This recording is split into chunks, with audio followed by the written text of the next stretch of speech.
Hello friends, చూడండి ఈ Indian లెట్ను దిమ్మ అంతా కొట్టేసి మనం వెస్టర్న్ లెట్ని బిగించాలి.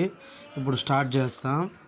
చూడండి, ఇలా నీట్గా కొట్టుకొని పైపులకు డ్యామేజ్ లేకుండా ఈ లెట్ను అట్టే పెరిగి పక్కకు పెట్టేస్తాం.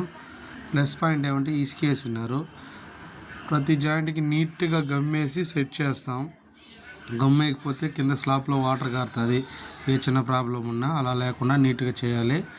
ఇది ఒక బాత్రూము. చూడండి, కలవేసేసి పైన వాటర్ ఎక్కువ పోసి కూరిన దానివల్ల పైన ఇసుక తెలుస్తుంది.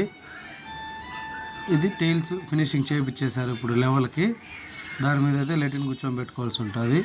ఇది ఇంకో బాత్రూమ్ అనమాట, అదే పోర్షన్లో. చూడండి, ఈ 4 ఇంచ్ పైప్ సైడ్లో వేసినంటే బాగున్ను, వాళ్ళు అట్టేశారు. ఇది గమ్ అయితే కూడా చాలా తక్కువ వేసినారు, అది చేతికే వచ్చేసింది. ఇన్ని రోజులు వాటర్ కూడా లీకేజ్ అయింటుందని నేను అనుకుంటున్నాను. కింద అయితే తేమ ఉంది, అలా చేయకూడదు. ఇది ఫస్ట్ బాత్రూమ్, మనం కొట్టుకున్న ఫస్ట్ బాత్రూంలో ఇలా వచ్చింది. దీన్ని ఫినిషింగ్ అయితే చేయాలి. వాటర్ లైన్ అంతా ఎక్స్చేంజ్ చేసి లెటిన్ బిగించాము.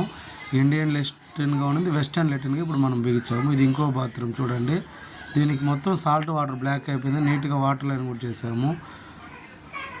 తిరుచానూరు రూట్లో పద్మావతిపురం దగ్గర ఈ వర్క్ కరుణాకర్ రెడ్డి సార్ వాళ్ళ ఇంటి ఎదురుగా ఈ వర్క్ మనకు మున్రాజన్న అనే మేస్త్రి ఇచ్చాడు.